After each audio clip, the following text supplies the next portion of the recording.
Hello friend, मी ज्योती किचनमध्ये आपणा सर्वांचं खूप खूप मनापासून स्वागत आहे। आज आपण अशा प्रकारे ब्रेड आलू पराठा बनवणार आहे। एकदम सोपी रेसिपी आहे मुलांच्या टिफिनसाठी किंवा आपल्याला कंटाळा आला तर त्यासाठी ही झटपट रेसिपी आहे। चला तर रेसिपीला सुरुवात करूया। एका ताटीत मी 5 ते 6 ब्रेड घेतले आहेत। हे 5 आहेत आणि एक असा कुस्करा केला आहे हाताने। जर तुम्हाला हाताने करता येत असेल तर हाताने करा, नसेल तर ह्याचे छोटे छोटे तुकडे करून तुम्ही मिक्सरमधून फिरवून घेतलं तरीही चालू शकतं। मी असा हाताने मॅश करून घेते, म्हणजे शेवट आपल्याला ह्याचा गोळाच बनवायचा आहे, म्हणून मी हाताने मॅश करत आहे। अशा प्रकारे मी सर्व करून घेते। अशा प्रकारे मी पावाचे असे चुरा करून घेतला आहे।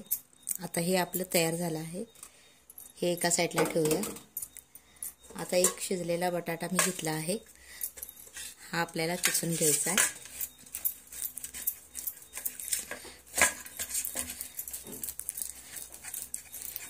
एक मीडियम साईजचा बटाटो घ्यायचा आहे आपल्याला।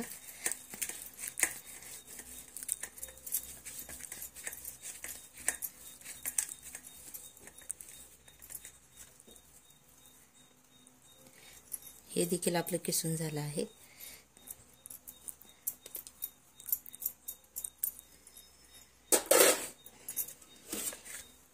आता ह्या ताटीत हे आपल्याला किसलेला बटाटा घालायचा आहे आणि 1 वाटी गव्हाचं पीठ घालायचं आहे। हे 1 वाटी गव्हाचं पीठ घेतलं आहे।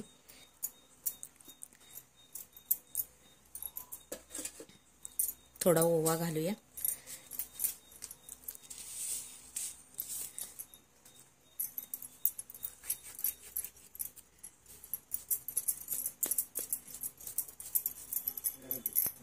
आता ह्यात चवीनुसार आपण मीठ घालून घेऊया आणि हे मिश्रण सर्व आता एकसारखं असं मळून घ्यायचं आहे आपल्याला। थोडं थोडं पाण्याचा वापर करून आपण हे मळून घेऊ शकतो। आता पीठ आपलं मळून तयार झालं आहे। आता हे पीठ साईडला ठेवूया आणि ह्यासाठी लागणारे साहित्याची तयारी करूया। अशा प्रकारे आपलं पीठ तयार झालं आहे। आता ह्याचे आपण गोळे बनवून घेऊ। तुम्हाला हवं त्या साईजचं तुम्ही बनवा। अगर छोटं तळून नाश्त्यासाठी जर करणार असाल तर ह्याच्यापेक्षा छोटा गोळा घ्या, आणि पराठा जर बनवणार असाल तर आपलं जे चपातीचा गोळा असतो त्याप्रमाणे तुम्ही घेऊ शकता। याचे मी 5 ते 6 गोळे बनवणार आहे।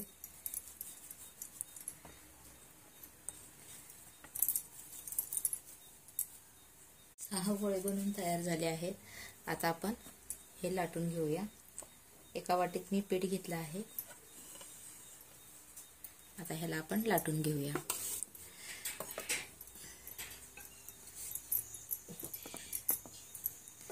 ज्या प्रकारे आपण चपाती बनवतो त्या प्रकारेच आपल्याला ह्याला लाटून घ्यायचं आहे।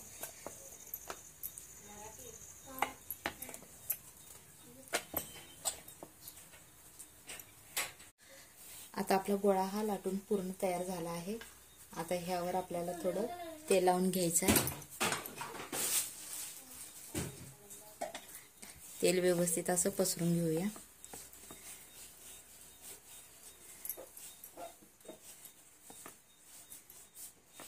आणि यावरच थोडं आपल्याला पीठ देखील टाकून घ्यायचं आहे।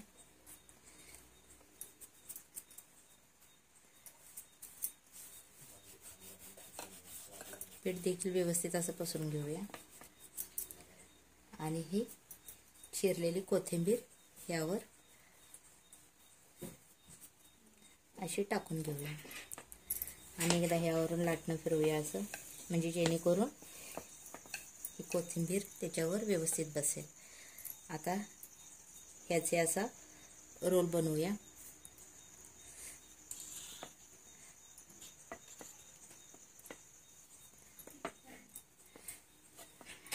मस्त असा दाबून ह्याचा रोल बनवायचा, जेणेकरून त्याची घडी निघली नसली पाहिजे।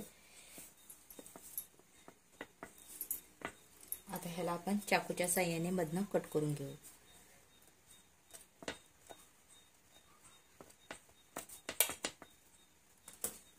हे पहा, हे आता असं झालं. आता ह्या साईडनं आपल्याला असं ह्याला गोल करायचं आहे.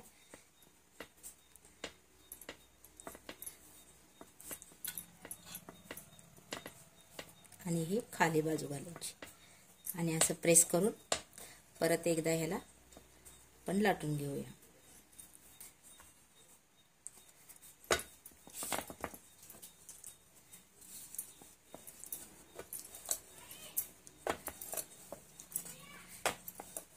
खायला खूप छान टेस्टी आणि म्हणजे पौष्टिक आहे. लहान मुलांच्या डब्यासाठी ही झटपट बनणारी रेसिपी आहे. मुले खूप आवडीने खातात. आता आपला पराठा हा बनून तयार झाला आहे. गॅसवर मी तवा गरम करायला ठेवला आहे. तवा आपला गरम झालेला, मी थोडा गॅस बारीक केलता. आता ह्यावर आपल्याला हा पराठा टाकून शेकून घ्यायचा आहे. तोपर्यंत मी दुसरा देखील लाटून घेते. एका साईडने शेकला की मग त्याला पलटी मारून दुसऱ्या बाजूनेही तेल लावून किंवा तूप लावून शेकून घ्यायचा. पहिल्यांदा ज्या प्रकारेच आपण पराठा बनवला आहे त्या प्रकारेच आता हा दुसरा देखील पराठा बनवायचा आहे.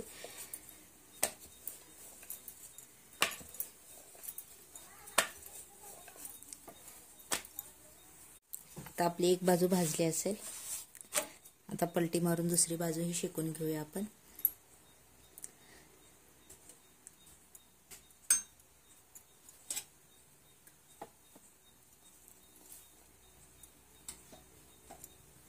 आता आपली दुसरी बाजूही भाजली असेल. हे पहा.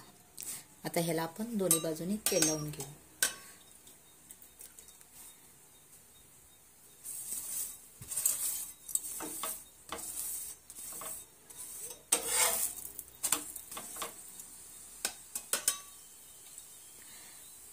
असं जर तुम्हाला पराठा बनवायचा असेल तर तुम्ही पराठा बनवू शकता कमी तेलात, किंवा आणि ह्याचा जर कटलेट जर बनवायचा असेल तर छोटी साईजमध्ये बनवून अशाच प्रकारे त्याला तळूनही घेऊ शकता. आता दोन्ही साईडने आपलं व्यवस्थित भाजलं गेलं आहे. आता आपला पराठा दोन्ही बाजूनी व्यवस्थित भाजला गेला आहे. तर हा पहा, अशा प्रकारे आपला हा नाश्ता बनून तयार होतो. अशाच प्रकारचा दुसरा पराठाही बनून तयार झाला आहे. तोही शेकून घेऊ आपण. अशा प्रकारेच आता आपल्याला बाकीचे सर्व पराठे बनवून घ्यायचे आहेत. मीडियम गॅसवर भाजल्यामुळे व्यवस्थित तो भाजला जातो, कुठेही कच्चा राहत नाही आणि परफेक्ट असा आपला हा पराठा बनून तयार होतो. आणि ही रेसिपी जर आवडली असेल तर चॅनलला नक्कीच लाईक करा, शेअर करा आणि सबस्क्राईब करायला विसरू नका. मुलांच्या डब्यासाठी किंवा झटपट रेसिपी म्हणून ही रेसिपी तुम्ही मुलांना करून घालू शकता.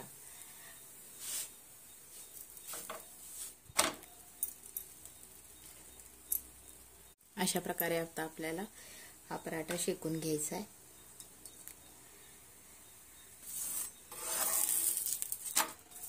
दोन्ही बाजूनी व्यवस्थित असा हा भाजला गेला आहे.